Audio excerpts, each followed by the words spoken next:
Oke, hari ini kita bakal ngebedah sebuah studi karakter yang benar-benar luar biasa.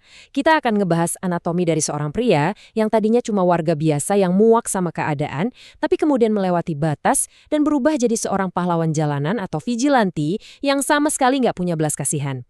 Sepanjang pembahasan ini, kita bakal pakai kacamata profiler yang netral ya, buat ngeliat bareng-bareng gimana sih langkah demi langkah transformasi gelap ini bisa terjadi. Semua orang cuma berani bersuara di dunia maya, terus diam di dunia nyata. Nah, ini adalah kutipan dari subjek kita, Rudy Irwansyah. Merinding nggak sih dengarnya? Soalnya kutipan ini tepat banget menyorot apa yang bakal kita pelajari sekarang. Apa jadinya kalau kemarahan yang biasanya cuma sebatas komentar frustrasi di media sosial, tiba-tiba beneran kejadian dan mewujud jadi sebuah teror fisik di dunia nyata? Masuk ke bagian pertama nih, dua wajah Rudy. Kekayaan dan kemarahan. Mari kita kenalan sama Rudy dan ngelihat gimana rasa hausnya akan keadilan benar-benar ngebelah hidupnya jadi dua realitas yang sangat bertolak belakang. Kontras dari dua kehidupannya ini luar biasa banget, bayangin ya. Di siang hari, Rudy ini usianya baru 32 tahun, hidup sangat tenang di apartemen mewahnya di lantai 30 di Jakarta. Dia ini seorang investor kripto, sangat disiplin, dingin, dan penuh perhitungan. Tapi begitu malam tiba, setelah sesi latihan fisik yang gila-gilaan, kemarahannya ini ngelahirin sosok yang dia panggil Ganusa. Ganusa ini adalah identitas vigilanti brutal yang lahir dari hasil eksplorasi dia di sudut-sudut terdalam dark web.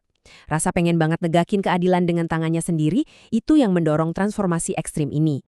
Terus gimana caranya fantasi kekerasan ini jadi nyata?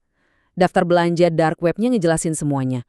Mulai dari topeng custom bentuk burung Garuda dari bahan Kevlar anti peluru, terus alat kejut listrik atau stun gun 50.000 volt yang bisa bikin pria berbadan raksasa tumbang seketika. Nggak cuma itu, dia punya drone inframerah seukuran telapak tangan buat pengintaian dan sebuah pisau tempur karambit hitam matte. Ini bukan sekedar koleksi loh ya, ini instrumen yang bener-bener dia kumpulin buat ngubah idealismenya yang liar jadi kenyataan yang mematikan. Nah, ini ngebawa kita ke babak selanjutnya, sang katalis, ketika amarah menjadi aksi. Kapan tepatnya kemarahan di kepala Rudy ini meledak dan berubah jadi aksi nyata? Kalau kita perhatiin kondisi sosial politiknya saat itu, Rudy ngeliat sistem tuh udah bener-bener busuk. Pejabat daerah dengan santainya nyalagunain dana infrastruktur buat hidup mewah, sementara di sisi lain, rakyat kecil menjerit karena nggak bisa sekolahin anak atau bayar rumah sakit. Nah, memori tentang kematian ayahnya karena nggak mampu bayar biaya perawatan, itu yang jadi bahan bakar utamanya.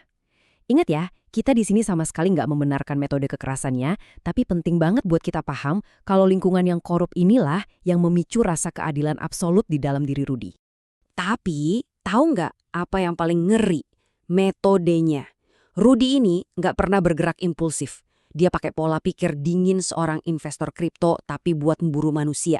Coba perhatiin polanya. Pertama, identifikasi target lewat bocoran data LSM. Habis itu dia analisis pola rutinitas si target, bikin rencana penyergapan taktis, dilanjutin sama interogasi dan penyiksaan brutal. Terakhir, dia unggah video pengakuannya sebagai teror. Semuanya dipikirin matang-matang.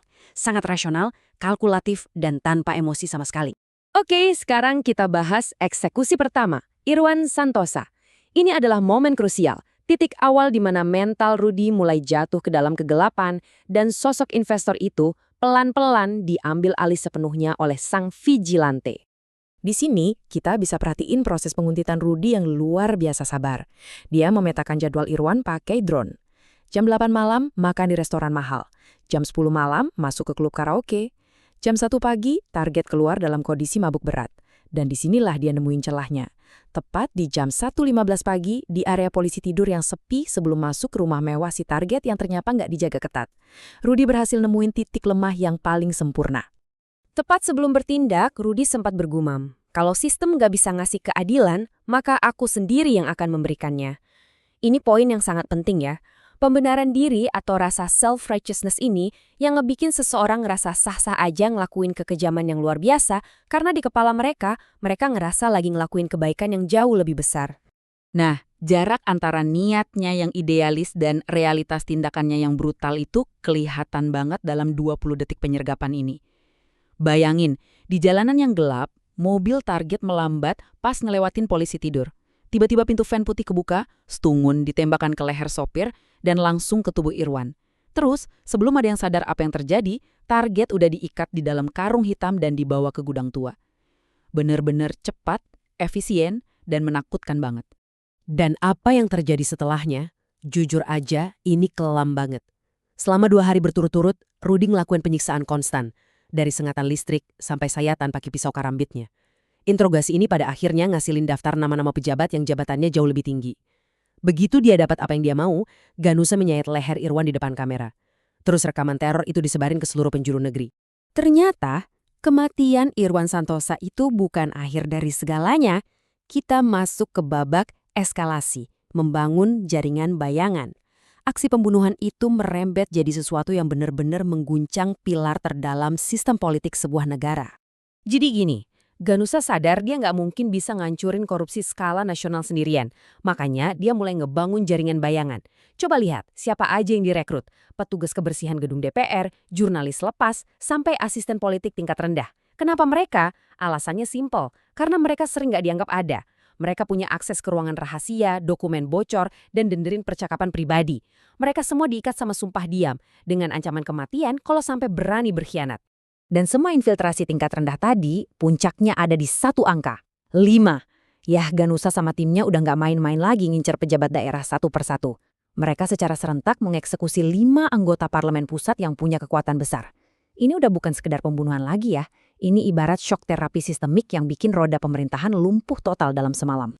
Pastinya aksi sebesar ini nimbulin 2 reaksi yang berlawanan. Kalau kita analisis reaksi publiknya, terjadi polarisasi yang ekstrim banget. Di satu sisi, masyarakat yang ngerasa tertindas selama ini diam-diam bersorak, muja-muja Ganusa kayak penyelamat. Tapi di sisi lain, kepanikan luar biasa mulai menjalar.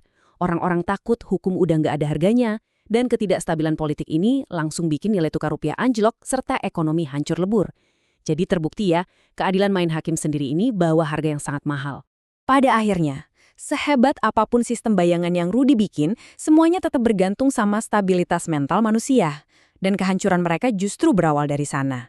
Salah satu anggota tim yang masih muda ngalamin breakdown emosional. Gara-gara satu celah mental ini, polisi langsung bergerak dengan kekuatan penuh.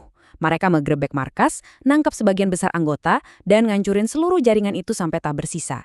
Ganusa emang berhasil lolos, tapi dia kehilangan segalanya. Oke, sekarang kita sampai di babak penutup kita, epilog, warisan darah. Ini adalah cerita tentang sebuah jejak gelap yang seolah menolak untuk mati. Coba kita lompat 50 tahun ke depan. Bayangin suasana ini ya. Rudy Irwansyah sekarang udah berumur 80 tahun, terbaring lemah di ranjang kematiannya. Di sekelilingnya ada keluarga besarnya yang hidup makmur, dan mereka sama sekali nggak punya ide soal masa lalu kelam kakeknya sebagai pemburu manusia bermasker Garuda. Di momen sunyi itu, Rudy akhirnya sadar akan satu kebenaran pahit, bahwa ngebunuh orang jahat satu persatu nyatanya nggak pernah menyembuhkan budaya korup yang udah mengakar di masyarakat. Tapi tunggu dulu. Di salah satu sedit ruangan itu ada satu sosok yang narik perhatian Rudy. Cucu laki-lakinya namanya Arya. Arya ini punya tatapan mata yang tajam, sangat kritis, dan kelihatan banget dia punya penolakan yang membara tiap kali ngelihat ketidakadilan. Rudy yang udah tua renta itu langsung bisa ngenalin kilatan berbahaya di mata cucunya. Kilatan yang sama persis kayak yang dia punya waktu muda dulu. Nah, ini bagian yang paling bikin merinding. Dengan sisa tenaga terakhirnya, Rudy menyerahkan sebuah kunci besi berat yang gagangnya berukir lambang Garuda kepada Arya. Ini jelas bukan sekedar warisan harta ya. Kunci ini adalah simbol yang ngasih tahu kalau alat-alat teror fisik itu masih ada, tersimpan di suatu gudang rahasia. Cuma nunggu buat ditemuin lagi. Tongkat estafet baru aja diserahkan. Dan kamu tahu apa kalimat terakhir yang dibisikin Rudy ke telinga cucunya sebelum dia menutup mata untuk selamanya? Dia bilang, "Kalau kau ingin kebenaran, jangan takut pada darah." Wah, itu sebuah instruksi yang sangat provokatif ya. Seakan memastikan kalau ideologi gelap tentang main hakim sendiri ini bakal terus hidup, diwariskan bersama gen keturunannya.